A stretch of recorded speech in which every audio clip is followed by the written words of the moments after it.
غریب خانے پہ جلوہ فرمائی ہو۔ اعلیٰ حضرت حضور اشرفی میاں علیہ رحمت و رضوان نے ان کی دعوت کو منظور فرمایا اور پھر نواب رامپور کی حویلی میں تشریف فرما ہوئے۔ جب آپ وہاں پہنچے تخت پر بٹھایا گیا، جیسے آپ بیٹھے ہوئے ہیں مجمع ایسے ہی بیٹھا۔ اس زمانے کے پیران طریقت کا بھی الگ انداز تھا، مریدوں کا بھی الگ طریقہ تھا۔ جب اس زمانے میں پیران طریقت اپنے حلقے میں پہنچتے تھے تو مریدین اپنے مسائل لے کر ان کی خدمت میں حاضر ہوتے تھے۔ حضور نماز کا یہ مسئلہ بتا دیجئے، سرکار روزے کا یہ مسئلہ بتا دیجئے، عقیدے کی یہ بات بتا دیجئے۔ تو وہ علماء ربانیین اپنے مریدین کی اس طرح سے تربیت فرماتے تھے۔ حضرت علی حسین اشرفی میاں رحمت اللہ تعالی علیہ تشریف فرما ہے، مجمع سامنے ہے۔ کسی نے کہا کہ اگر کسی کو کچھ پوچھنا ہو تو پوچھ لے۔ اتفاق سے پیچھے سے ایک آدمی کھڑا ہوا اور کہا حضور میرا ایک سوال ہے۔ آپ نے فرمایا کہو کیا کہنا چاہتے ہو؟ اس نے کہا حضور بندہ جب کوئی دعا کرتا ہے تو اس کی دعا کو کون قبول کرتا ہے؟ کون اس کی دعا کو قبول کرتا ہے؟ حضرت نے فرمایا تم مسلمان ہو، اس کے باوجود تم اتنی معمولی بات نہیں جانتے ہو؟ کہا سرکار آپ ارشاد فرماتے ہیں۔ اعلیٰ حضرت علی حسین اشرفی میاں رحمت اللہ تعالی علیہ نے فرمایا سنو، جب بندہ کوئی دعا کرتا ہے تو اس کی دعا اللہ قبول کرتا ہے، اللہ قبول کرتا ہے۔ ہمارا ایمان ہے۔ وجیب دعوت الداعی اذا دعان، قرآن فرماتا ہے جب مجھے کوئی پکارتا ہے تو اس کی پکار کا میں جواب دیتا ہوں۔ حدیث میں فرمایا گیا ہے کہ اگر بندہ ایک بار کہتا ہے یا اللہ، اللہ 7 بار کہتا ہے لبیک یا عبدی، لبیک یا عبدی، اے میرے بندے میں حاضر ہوں، بتا تیری کیا تمنا ہے، تو مجھ سے کیا مانگنا چاہتا ہے۔ حدیث میں فرمایا گیا ہے۔ حضرت علی حسین اشرفی میاں رحمت اللہ علیہ نے فرمایا کہ جب بندہ کوئی دعا کرتا ہے تو اس کی دعا کو اللہ قبول کرتا ہے۔ کہا حضور یہ بات تو سمجھ میں آ گئی، مگر ایک سوال اور ہے۔ کہا وہ کیا؟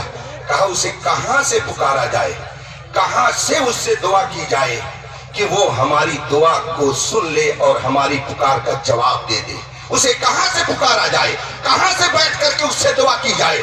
حضرت علی حسین اشرفی میاں رحمت اللہ تعالی علیہ نے فرمایا اس کو جہاں کہیں سے پکارو گے، جہاں کہیں سے تم اس سے دعا کرو گے، اگر وہ تمہاری دعا کو قبول کرنا چاہے گا تو کر لے گا۔ کوئی قید نہیں ہے، مکان میں رہو، دکان میں رہو، گھر میں رہو، جہاں بھی رہو، اگر تم دعا کرو گے اللہ قبول کرنا چاہے گا تو تمہاری دعا کو قبول کر لے گا۔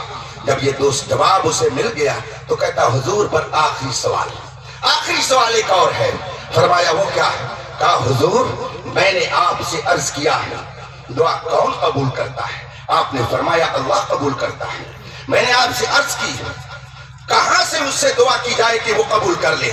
آپ نے کہا جہاں سے اسے تم پکارو گے، جہاں سے اس سے دعا کرو گے، اگر وہ تمہاری دعا کو قبول کرنا چاہے گا تو کر لے گا۔ تو اب تیسرا سوال میرا یہ ہے، کیا وجہ ہے کہ سنی علماء، سنی پیران طریقت جب کسی اپنے مرید کی پریشانی کو سنتے ہیں، مثلا کوئی مرید ان کے پاس گیا اور کہا حضور میری اولاد، میرے پاس اولاد نہیں ہے، میں کوئی اولاد نہیں رکھتا ہوں، دعا فرما دیجئے، میرے حق میں کچھ عرض کر دیجئے، تو آپ کیوں کہتے ہیں کہ بچے کی اگر دعا لینی ہے تو اجمیر چلے جاؤ؟ اگر کوئی پریشان زدہ ہے، کسی کو آسیب ہے، کوئی مبتلا ہے، آسیب ہو گیا ہے اور آپ کے پاس آتا ہے تو آپ کیوں کہتے ہیں کہ چھوٹا چلے جاؤ؟ مزار پہ کیوں بھیجتے ہیں جب دعا خدا قبول کرتا ہے؟ اور جہاں سے دعا کی جائے اگر وہ چاہے تو قبول کر سکتا ہے، تو آپ لوگ مزاروں پہ کیوں بھیجتے ہیں؟ کیوں کہتے ہیں اجمیر چلے جاؤ بچے کے لیے وہاں دعا کرو؟ کیوں کہتے ہیں کہ چھوٹا چلے جاؤ؟ مصیبت اگر دور کرانی ہے، اپنے آپ کو آفتوں سے چھٹکارا حاصل کرنا ہے تو تم کی چھوٹا مزار پہ چلے جاؤ۔ یہ مزار پہ آپ کیوں بھیجتے ہیں؟ جب آپ نے یہ سوال سنا فرمایا آؤ قریب آ جاؤ۔ اب تک دور تھا، قریب آ گیا، اس کو اپنے قریب بلایا، کہا بیٹھ جاؤ۔ اب قریب میں وہ بیٹھ گیا۔ حضرت فرماتے ہیں یہ بتاؤ جب تم وہاں تھے تب تمہیں پنکھے کی ہوا مل رہی تھی یا تم میرے قریب آئے تو پنکھے کی ہوا تم کو مل رہی ہے؟ بات یہ تھی کہ اس زمانے میں یہ بجلی کے پنکھے نہیں تھے۔ اتفاق دیکھیے کہ نواب رامپور خود پیچھے سے پنکھا جل رہا تھا۔ اعزاز اور احترام میں آج لوگوں کا حال یہ ہے کہ نواب نہیں، اگر ذرا سا پیسہ ہو جائے تو وہ سوچیں گے کہ امام صاحب ہماری جوتی سیدھی کر دیتے تو میری کلاہی افتخار میں 4 چاند لگ جاتا، اور موج پہ تاؤ دے کر کے کہتے کیا سمجھتے ہو بڑے بڑے مولانا میرے یہاں آتے ہیں ڈائی لگائے رہتے ہیں، ذرا سا پیسہ ہو جاتا ہے دماغ خراب ہو جاتا ہے۔ مگر نواب رامپور اعزاز میں حضور اشرفی میاں رحمت اللہ علیہ کے پیچھے سے پنکھا جل رہا تھا۔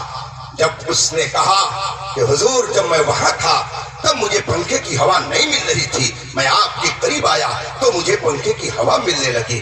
اب نواب رامپور سے آپ فرماتے ہیں نواب صاحب یہ بتائیے کہ آپ پنکھا اسے جھل رہے ہیں یا مجھے جھل رہے ہیں، ہوا اسے دے رہے ہیں یا مجھے دے رہے ہیں؟ نواب رامپور نے عرض کیا حضور اس کی کیا حیثیت ہے کہ میں اسے پنکھے جھلوں، اس کی کیا حیثیت ہے کہ میں اس کو ہوا دوں؟ اس جیسے نہ جانے کتنے میرے ہاں خود خادم ہیں جو مجھے پنکھا جھلتے ہیں، حضور میں تو آپ کو پنکھا جل رہا ہوں، ہوا آپ کو دے رہا ہوں، اس کو میں کیوں ہوا دوں گا، اس کی کیا حیثیت ہے؟ حضرت نے جب نواب رامپور کا یہ جواب سنایا اور پھر فرمایا سنا کچھ تم نے؟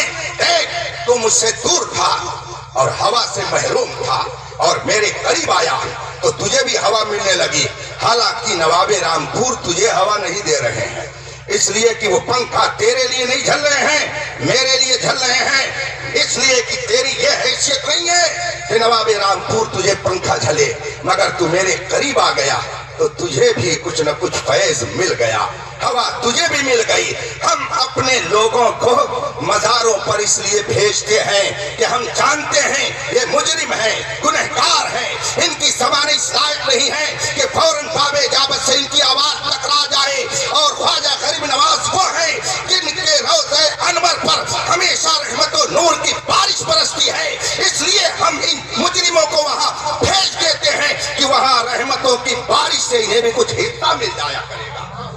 اسی لیے ہم اپنے بزرگوں کے آستانے پر جاتے ہیں کہ وہاں سے فیض و برکات ملے۔ حضرت حبیب العلماء ایسی بھی برکت دیتے ہیں جو دیکھنے میں آئے، اور ایسی بھی برکت دیتے ہیں جو مشاہدے میں نہ آئے۔ ایمان